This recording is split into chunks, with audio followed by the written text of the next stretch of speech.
Hi, can everyone hear me? Thank you all for coming today. Welcome to our members, and welcome especially to guests of our members. My name is Jennifer Jett. I'm a correspondent governor here at the FCC. And before we continue, just a quick reminder to please silence your phones if they're not off already.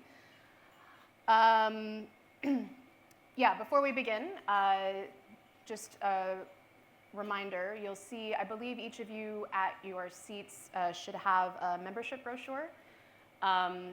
Please do take that with you and pass it to somebody, or take it home and look at it yourself. It's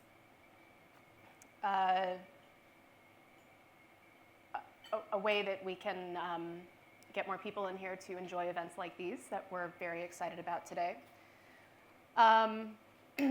So, yes, I'd like to first introduce our guests,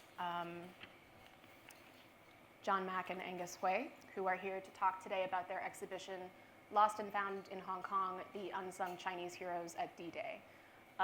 This exhibition is on right next door at the Fringe Club for the next couple of days before it moves to CUHK.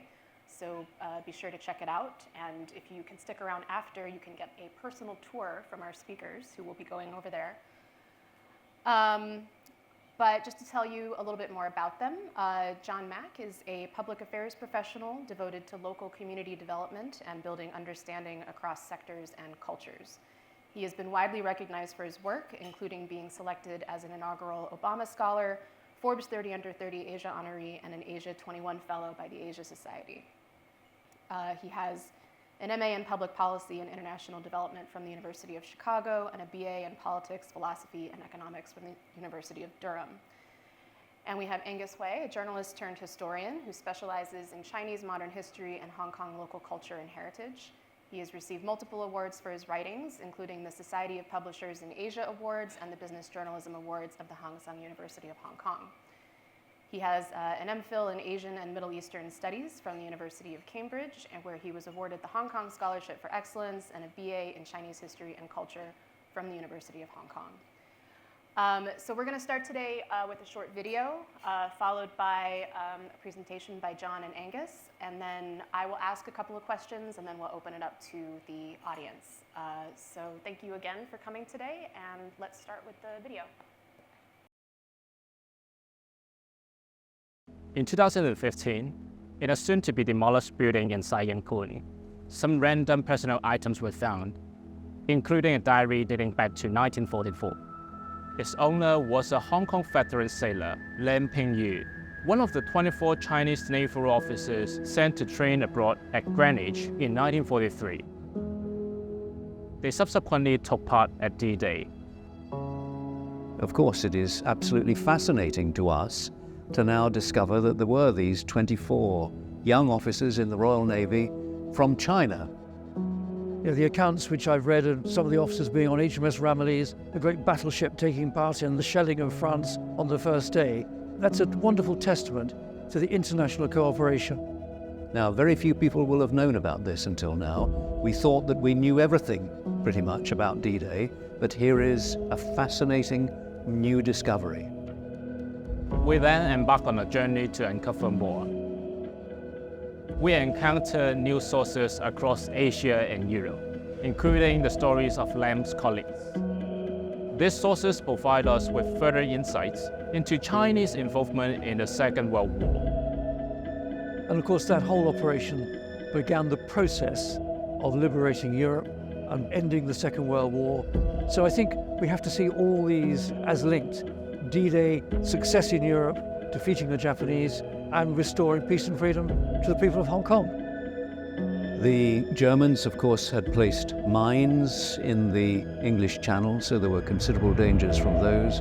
There were also German speedboats. And they were also under air attack as well. Every man has to deal with their own fear. Every man has to consider the possibility that they will be killed. But I think overriding that is a sense of duty, and this was a responsibility on all decent-minded people in the world to play a part.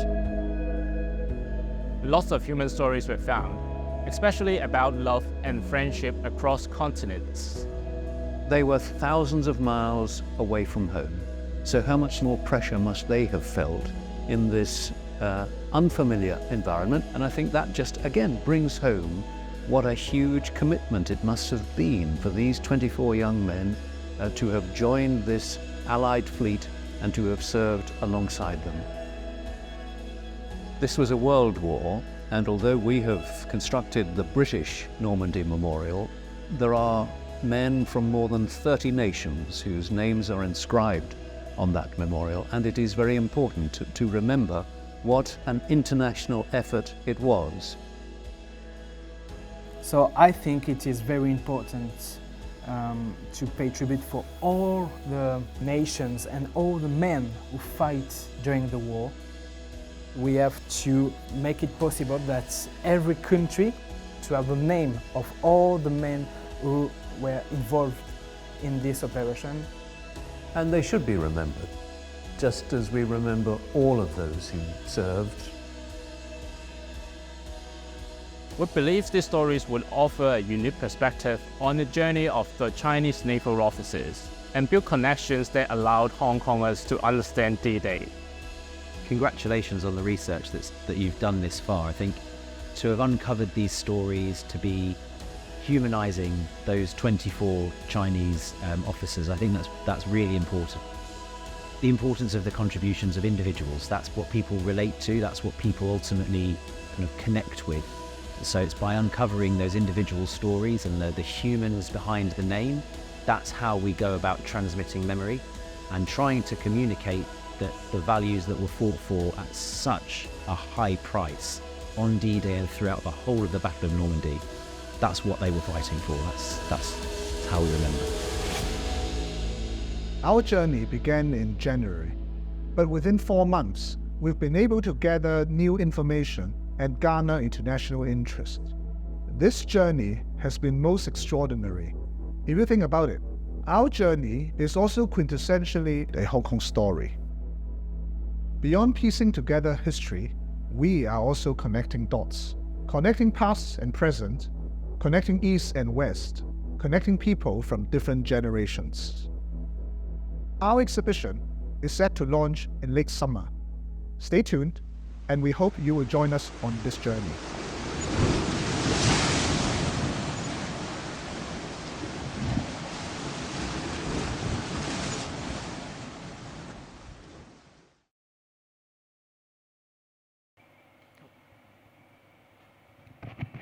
Well, thank you to the FCC for hosting us. Thank you, Jennifer, for the more than generous introduction. I've never heard my credentials being cited so well. I thank you, and I thank all of you for taking the time out of your busy day in Mid-Autumn Festival to come and listen to our story. We just wanted to take 15 to 20 minutes to present to you our project. This is essentially, there are 2 storylines to this. The first, obviously, the historic one, the context of the remarkable journey of these 24 Chinese naval officers to Europe. But secondly, I think you will be able to hopefully pick this up from our presentation. This was also a Hong Kong journey, the journey not only of the 2 of us, but of a team of 20 dedicated young men and women who have found resonance in this story and wanted to bring this story to light. And none of us are professional curators. We're all curating this exhibition for the first time. But in a way, the perspectives of these officers mirror that of ours. And so we wanted to sort of present it in that way. And I hope you find resonance in our own story as well. So the background of this was in 2015, 9 years ago, in Sai Ying Pun, in a soon-to-be demolished tenement building. This building, I think it's called Western Court. Western Court, yeah. A photographer who specialized in capturing ruined sites. You know, there are these community photographers who like to capture abandoned schools, incomplete construction sites, and the rest of it, decided to venture into this building knowing that within weeks it's going to be demolished to do a final capture. And as you can imagine, most of the apartments by then have vacated. And so he was wandering the hallways, giving it one last shot. But on the 9th floor, interestingly, they came across an apartment where the door was left ajar. So it wasn't locked, but it wasn't fully open, and there was stuff inside. So he peeped inside and noticed there were objects that belonged to the Republican Chinese era. So clearly, there was something more to it than just random stuff. So what the photographer did was he took photos of these materials, had it published on social media, and basically it got a bit of attention.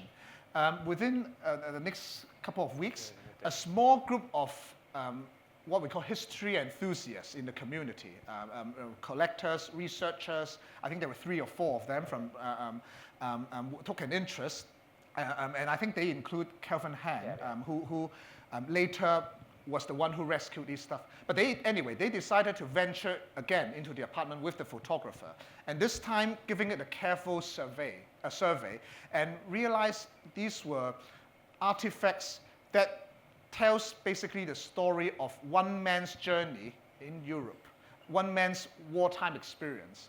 And within a split second, they decided that if they were to leave these things there, the property developer within weeks would likely have dumped them in a landfill. So they made a decision to take custody of these and protect these materials. Now, Angus and I, unfortunately, were not one of these history enthusiasts. But Angus in 2015 was actually a student majoring in Chinese history at HKU. And he read of the story from limited reports from the Morning Post. I don't know whether there are any SCMP journalists here.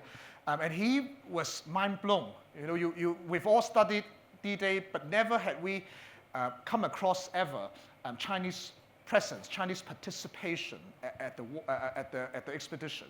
So if I recall the story right, Angus had bookmarked the article at the time and knew that one day, as he pursued further studies, he would revisit this story and try to uncover the context of it. So fast forward, in 2017, Angus, as Jennifer read out just now, was a journalist, and he was thinking about pursuing masters, and he thought it's about time to revisit this chapter.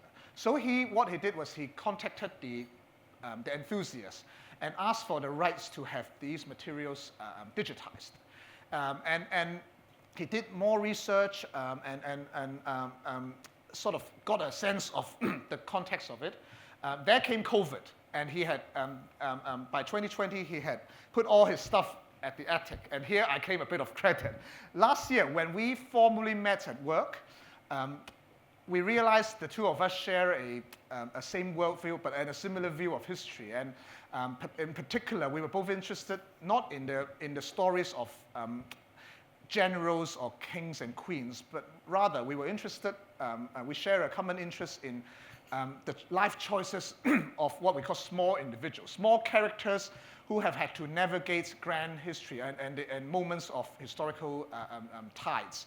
And as we conversed, Angus mentioned his research in this episode. And obviously, just like I suspect many of you, I was astonished. You know, you read of these stories in documentaries.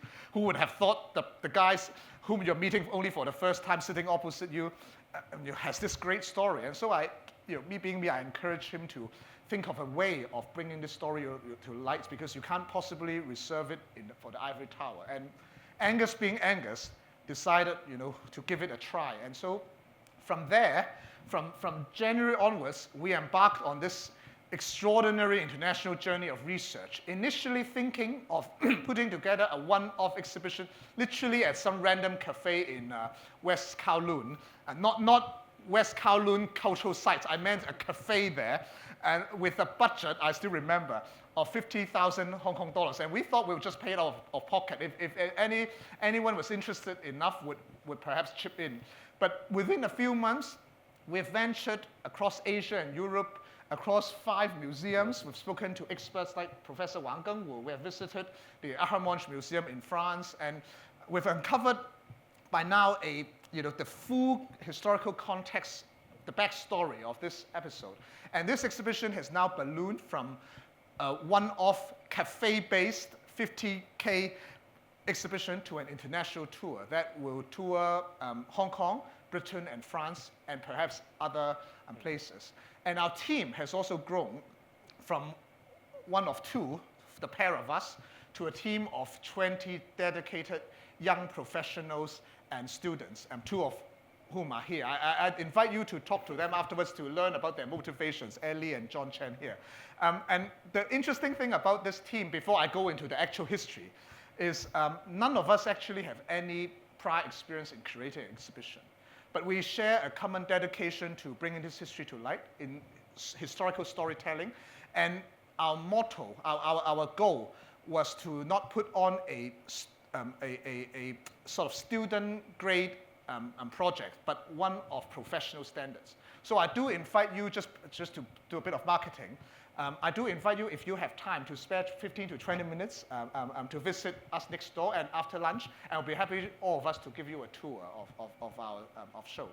So who was the author, the writer of the diary? After comprehensive research, we've discovered that they belong to a Chinese naval officer called Lam Ping-yu. Born in 1911 in Java, Indonesia, he was a patriotic young man that decided to return to his motherland to contribute to the war efforts. So from records, we know at least he was enlisted in the Huangpu Naval Academy in 1930, and later enlisted himself in the Chinese Navy to serve in the Navy. This was a piece of archive paper we found in Taipei, which was his personnel file. Unfortunately, the Chinese writing is not clear, but on the second, on the left side, you can see he handwrote his personal aspirations in his 20s, which I quote, was to help rejuvenate the Chinese Navy so as to prevent the country and the nation from foreign invaders as a means to contribute towards the maintenance of world peace. So this young man, young officer, was one of high aspirations, and he was ambitious, dedicated to his country. But as all of you will agree, reality always treats young idealists harshly, and this is not confined to Hong Kong. It's always the case. This was one of the many early musings the enthusiasts found in the apartment. I'm not going to read out the paragraph, but you can gather from this brief transcript that he was a man with aspirations, with expectations for his country, pondering often on the purpose of life, but often let down by decisions of his country, the trajectory of his country, but also of his fellow countrymen. So in 1933, he was disappointed because he had expected when the Japanese had annexed Manchuria, he had wanted the country to put up a fight, at least to resist the attempts. But the country at the time had other priorities, I'll put it that way. And so he was disappointed and let down. But he, being an idealist, he soldiered on. So this is another piece of archive we found, again, in Taipei, which was a telegram that featured on the furthest left a recommendation from where he put forward his name to Chiang Kai-shek, the supreme leader of China at the time, citing inadequacies in capacity and in knowledge. He had asked for himself and his fellow comrades to be sent abroad to Britain for training. So he was a daring young man. Angus and I, when we first came across this document, we thought, even today, who would dare to write to the chief executive to recommend yourself, to put forward yourself for positions? But in his case, as a 20-year-old young man, he had that courage and had that determination. Now, the geopolitical dynamics in the 30s, unfortunately, did not respond to his call. So he did not get a chance to be sent abroad. But the opportunity came in the 40s, and there I hand over to Angus to explain. So basically, in the 1940s, one of the turning points would be the Pearl Harbor attack in December 1941. After that, the American government declared war against Japanese and directly involved in the Second World War. And Chiang Kai-shek saw this as an opportunity to rebuild the Chinese Navy because after the outbreak of the Sino-Japanese War in 1937, the Chinese Navy has been nearly non-existent. And that's why he saw that after America and Britain got involved in the Second World War, it would be a good chance for him to rebuild the Navy. And that's why he sent requests to American President Roosevelt and the British government and asked whether they could sort of provide a training scheme for their Chinese naval officers. And here is the National Archive document that we found in London, and it records the negotiation process between Chiang Kai-shek and the Foreign Office of the British government. And it sort of set out the background and the intention of Chiang Kai-shek. And in the second sentence, it said that he's looking into the future where he wished to build a Chinese Navy, which might be small but efficient. And that's why he was asking whether the British government could accept around 30 to 50 Chinese junior naval officers to Britain for training. And then there was a small and interesting fact is that in that document, it records a sort of rivalry between the US and Britain. They all want to be the first one to provide support for China. And that's why in mid-1942, both governments agreed the request from Chiang Kai-shek, and there was a massive selection took place in the wartime capital in China, Chongqing. More than 400 Chinese naval officers went for that selections. And after rounds of vetting, physical tests, oral interviews, and written tests in English, 74 of them were chosen. 50 were sent to the United States, and 24 were sent to Britain. And that's the selection criteria that we have found in Taiwan, and it records very detailedly like the requirements, the age, the expertise, the height, and other requirements that the Chinese naval officers need to take part in that selection. And that's all 24 Chinese naval officers. And on the portraits and on the first line, and then you can see second from right, there was Mr. Lam Ping-yu. Yeah. Top row, second from the right side. That fading portrait is that of our diary writer. Yep. And right now we are working with some of their direct descendants, their former colleagues, and also their friends. So the son of, just again, shameless self-promotion, the son of the naval officer cap with the naval cap on, the bottom row, second from left, will be visiting Hong Kong. We are working officially with him as part of our exhibition. He'll be visiting Hong Kong next week to not only to present some of his late father's personal belongings as part of our exhibition as artifacts, but he will also be sharing his father's wartime experience at Chinese U. If any of you are interested in attending that session, please contact us and we'll be happy to extend an invitation to you. And all 24 Chinese naval officers, similar to Lam, they were all idealistic young men. They have vision and love for their country. So after being selected in 1942, they embarked on their journey to Europe in 1943. And their voyage was sort of extraordinary because we can see here, they start their journey from the wartime capital, Chongqing, and then they took a flight to Kunming, and then they took another Flying Tigers aircraft flying over the Himalayas to Calcutta, and then took a train from Calcutta to Mumbai. And then they took the vessel from Mumbai to sailing through Indian Oceans, Red Sea, Suez Canal, and then they stopped by in Cairo in September 1943. And here is the photos of them, the Chinese naval officers, enjoying a few days of camel ridings in Cairo in September 1943. And this image was known to us by Mr. Huang Shansong, the descendant who will be visiting Hong Kong next week. And according to his late father's memoir, when Angus mentioned they took the vessel from Mumbai via the Indian Ocean. When they were in Mumbai, incidentally, that was, according to Huang, the first time for the group as members of the Chinese Navy to have witnessed the sea, because by the time they had enlisted themselves in the sea, the wartime capital had retreated inland to Chongqing. So it was, to them, quotes, it was a special but rather embarrassing moment. Anyway. as a Chinese Navy to witness the sea in India for the first time.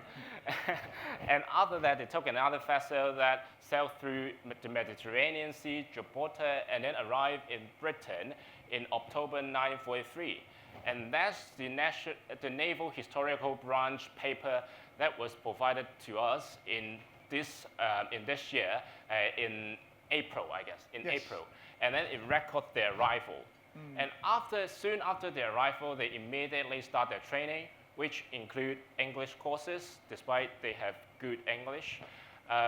But another section of their training would be sort of embarrassing too, which was the etiquette courses, how to behave like a British naval officers. I must say that must be politically incorrect in the modern era, but British mannerism. And also they have some gunnery practice and other practice. And then after a few months of training and practice at the Royal Naval College in Greenwich, in May 1944, they were ordered to serve on board for their first practical war training. And they didn't know that their first mission was D-Day. So this is the first page of Lam's diary, and he said that he was going to Glasgow with 7 other classmates, and he shared his excitement of serving on HMS Ramillies, an old dreadnought that started the service in the First World War. And he didn't realize that in which time he was going to Normandy. And according to Mr. Lam's diary, he sensed something different after a few days because he sensed the training routine wasn't the one they used to have at the college. And that's why they start to speculate with other naval officers whether they are going to have something big. And then on 5th of June, the captain announced the mission. We are going to Normandy. We are going to open up the second front. And one of the interesting and meaningful part of our project was that right now we have gathered historical documents, both written in English and Chinese, both from Europe and Asia. They came together to corroborate the witness account of Mr. Lam Ping-yu. So this is the ship log of the Ramillies that we have found accidentally. In the National Archive of London. And on the 29th May 1944, it recorded that there were 2 Chinese naval officers joined ship, including Mr. Lam Ping-yu, at 1 p.m. So right now, we have now officially confirmed there are Chinese participation at D-Day and also serving on Ramillies. But actually, at that day, they faced great challenge because it mentioned that there were 3 torpedoes, Nazi torpedoes, trying to fire at them. Just because the ship was trying to change direction, they could manage to escape the torpedo attacks. But that torpedoes later on shot the ship behind them, a Norwegian destroyer, and it immediately sunk. So you can see there are a lot of dangerous scenes that was recorded in Mr. Lam's diary. But apart from some dangerous scenes, Mr. Lam also records some relaxing moments at D-Day in his diary. He said that, at that day, I had sausage, I have bread, I have canned beef at D-Day, but most importantly, I have a nice afternoon tea even was included at D-Day. So you can see, essentially British. Very British. And but apart from that, here is another cooperation, which was written by another British veteran, Mr. Ben Plex, and he also mentioned there are 3 torpedoes trying to fire at them. So here is again, there are the Western and the Eastern historical sources came together to cooperate again. And after D-Day in August 1944, some of the Chinese naval officers, including Mr. Huang, like John has mentioned, and also Mr. Lam Ping-yu, they took part in the liberation of southern France, the Operation Dragoon. And according to both of them, the mission went quite smoothly because after a week, they could enjoy sunshine and beach in Corsica. So I suspect the mission went quite smoothly from their perspective. And both Operation Dragoon and Neptune D-Day, they came together and helped the liberation of France. So in May 1945, Nazi Germany surrendered, but the mission of those Chinese naval officers continued. And they were ordered to return to Asia to take part in the British Pacific Fleet. But exactly when they arrived in Asia, Japanese surrendered. So the operation needs to be rearranged. And that's why some of the Chinese naval officers, including Mr. Lam Ping-yu, directly involved in the takeover of Hong Kong and the rescue of Hong Kong. So, you know, Hong Kong has entered an experience of 3 years and 8 months of Japanese occupation. And at that time, the social condition wasn't great, obviously, because according to Professor Kwong Chi-man, a local historian, he found news coverage about cannibalism in Sham Shui Po just a week before Japanese surrender. And because of different intelligence reports, the British government was well aware of the social condition in Hong Kong.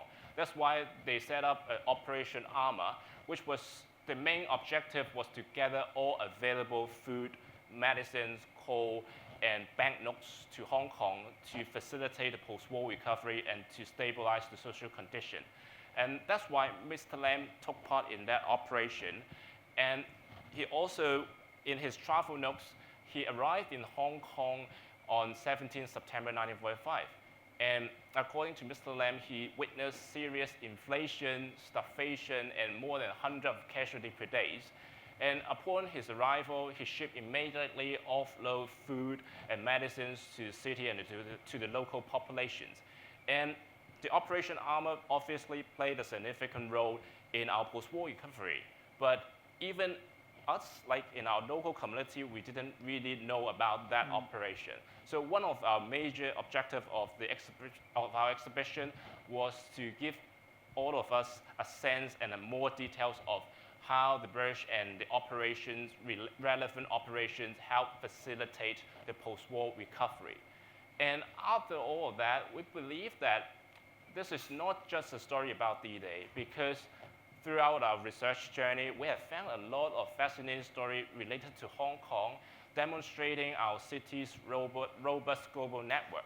So after all, we believe the motto of our exhibition should be Hong Kong sees the world and the world sees Hong Kong. In Hong Kong, we have found the diaries, some historical documents reflect some chapters of world history that the world isn't aware. But throughout our research journey, we have found some surprising people, they have connections with Hong Kong. And it sort of tells us our international relevance both 80 years ago and even right now. So Hong Kong sees the world sees Hong Kong. This is the motto of our exhibition, and we wish to convey that message to the local audience. And that's the end of our brief presentation. Thank you. Thank you.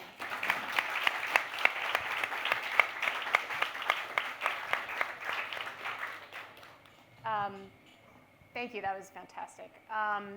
I'll start off with a couple of questions and then we'll open it up to the audience. How much do you know about what happened to Lam Ping-yu after that operation in Hong Kong? And do you have any idea why these belongings would have been left behind? Maybe you take the post-war life of Lam. I'll talk about the objects. So after 1949, after 1945, after the end of the Second World War, obviously we know that China entered the Civil War. So among those 24 naval officers, 2 died because of accidents. So among all 22 naval officers after 1949, they need to choose side. Which side shall they join? And then according to what we have gathered at this moment, around 9 to 10 naval officers moved to Taiwan and stuck with Chiang Kai-shek. Some of them rose up the ranks and became the commander-in-chief of the Navy, and some became the English interpreters for Chiang Kai-shek. For those who stayed in mainland, they became the founding members of the PLA Navy. But among those naval officers, there are only one of them chose neither side, who is Mr. Lam Ping-yu. In the 1950s, he moved to Hong Kong. He lived in Kennedy Town. He worked as a merchant seaman. But he didn't spend the rest of his life in Hong Kong because according to what we know, he later on moved to Brazil. He moved to Sao Paulo and he got married with a Japanese wife and gave birth to a son and a daughter. And according to his last letter, which was written in 1996, he mentioned that he was fed up with the social order and the lawlessness of Brazil. He wanted to move. And then he wanted to move to the United States. And according to one letter that was written by his younger sister to his younger brother in 1997, Mr. Lam moved to the United States, and then at that time he was 86 years old, and his sister mentioned that he was too old to write again, and that's the end. As long as we know, he spent his life in the United States at the age of 86. As to why the stuff was discovered in that apartment and why Mr. Lam left his stuff there, let me just give you a sort of, in a nutshell, the ownership of the apartment. So around when we got started in February, on this project, one day the obvious question came to mind, which was, who owned the apartment and why was it abandoned? So we went to, on that, for 9 years that was not done. That was not, no one had bothered to check the land registry. So that day we decided to first check land registry, but also to try to see if there are records of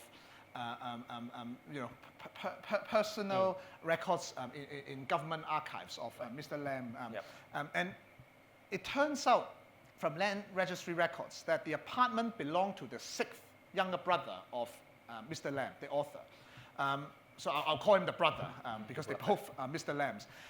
The brother had purchased the apartment in 1962 and had owned the apartment all the way to 2008 when he passed away.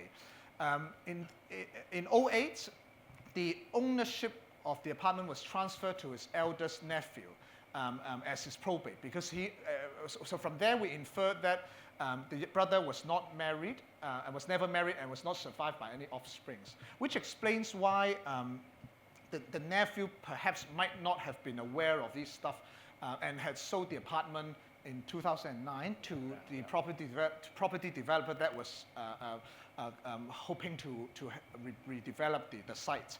Now, in terms of why Mr. Lam's early year records, his writings, his diary ended up there, this is purely speculative, but our guess is from your interviews with Mr. Lam's contemporaries in the 50s and 60s, that he became a little bit disillusioned with his life because it's no surprise for a high-flying, ambitious young man in his 20s and 30s in the Navy. When you choose to come to Hong Kong, you would have given up your military career.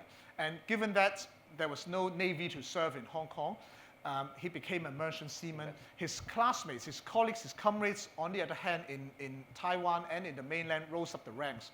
So one must have felt rather disillusioned, disappointed in one's life choices. And it may provide an explanation for why he moved to Brazil, to have a fresh start and to leave behind his past. And if this explanation were true, we have no way to verify, unfortunately, but if this were true, it would make sense for him having left behind records of his early life, because he wanted a fresh start. The only regret in this project, I would say, is we have still thus far not been able to locate Lam's family, because as Angus pointed out, he was married to a Japanese wife, so his children, who were born in the 70s, was unlikely to even be able to speak Chinese, because he had a Japanese-speaking mother, born in a Portuguese-speaking country, later migrated to an English-speaking country, the United States. We don't even know, we're not sure if they were even aware of their father's, late father's legacy. So as part of this project, we're hoping that if enough buzz is created, word might just get across to the States, and perhaps, life is full of surprises. We might be able to locate his offsprings and to fill up the remaining gaps in his life story. So this is what we've found so far. And just speaking of the exhibition and the research you've done generally, what are some of your takeaways from this project overall? Does it have any relevance to global dynamics today, or what would you say the takeaways you want are? Me to take it? Okay. I think this is an unprepared answer. I always cater my response based on the audience, but I think there are, as you probably can infer by the end of this presentation, there are multiple layers of meaning to this project. I can think of at least 3 that would be relevant to you.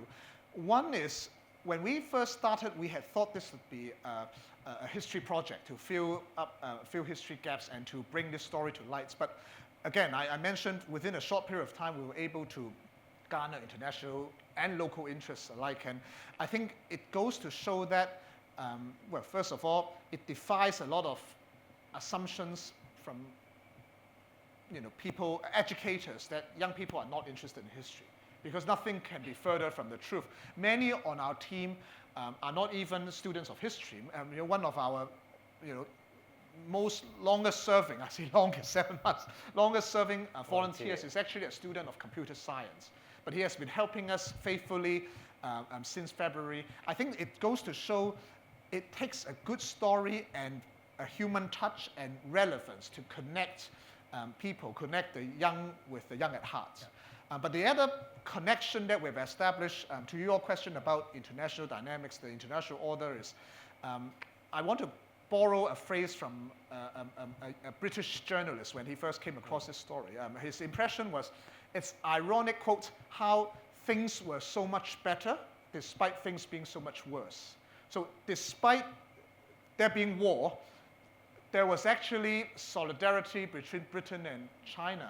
And if you visit our exhibition, we have accidentally uncovered a collection of photos in the Imperial War Museum that attests to solidarity within the British community at large for China in 42 and 43. And I think it's a reminder, a timely reminder that not only history unites people, but shared history, a shared fate perhaps can really bring people together. And if anything, this project has shown in its trajectory that the East and the West both like this story, and it's a piece of history that connects the two sides. The final very quick remark I think Angus has spoken amply about is, at a time when there has been a lot of doubt and self-doubt about Hong Kong's international relevance, I think there are more than one talk in this very venue that discusses that.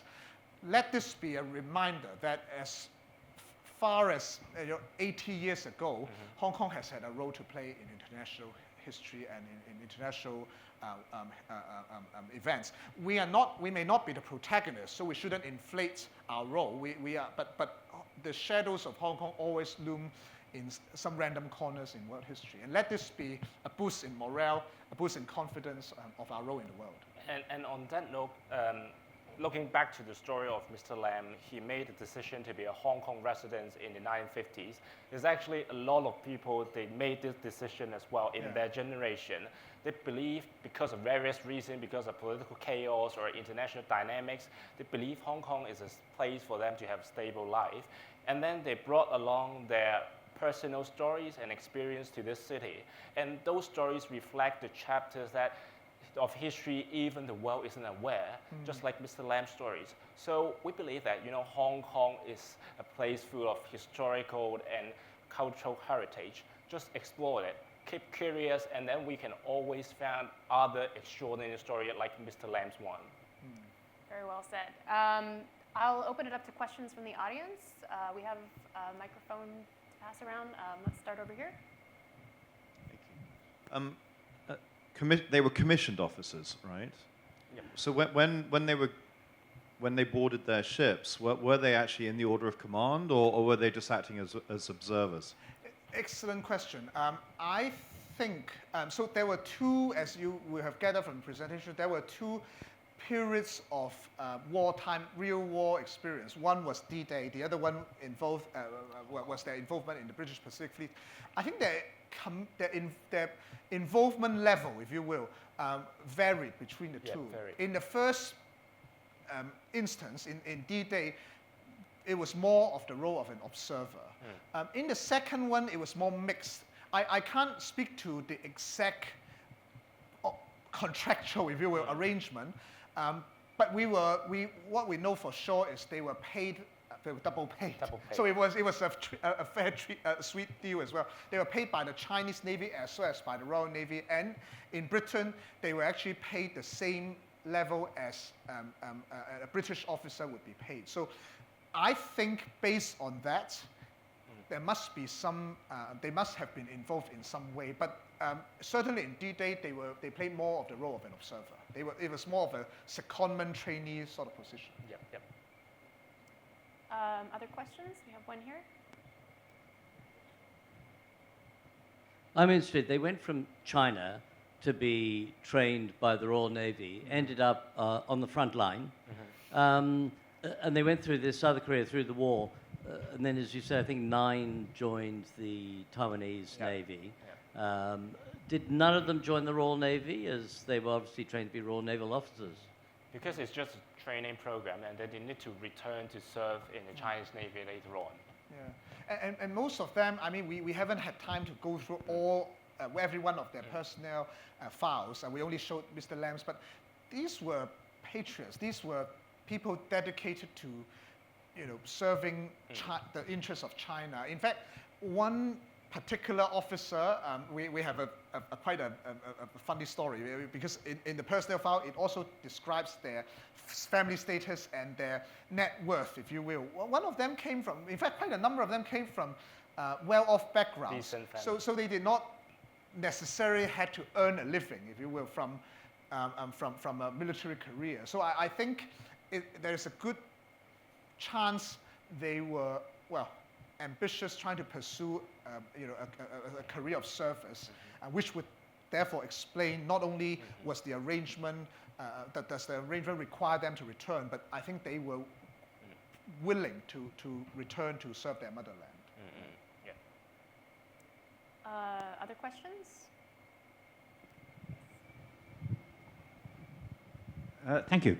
When and where can we read the diaries? Can we see the So the diary is transcribed and translated,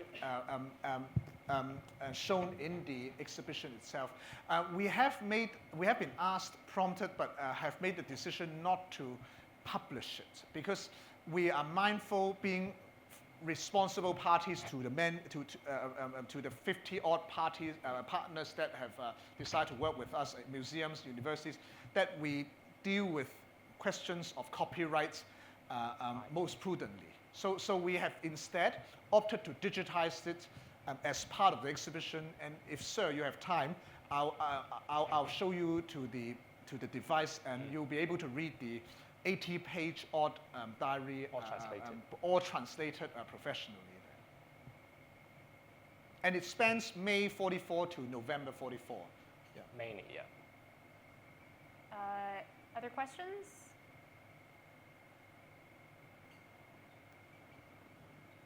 Anything that you wanted to add? Please visit. Yeah. Yes, the exhibition, again, is right next door at the Fringe Club for a couple more days before it moves to CUHK. And if you have time, immediately after this, John and Angus will take you there and personally show you around. I would not pass up that opportunity if you can join. Be sure to check out the exhibition. And thank you guys so much. Thank you. Thank you. Thank you.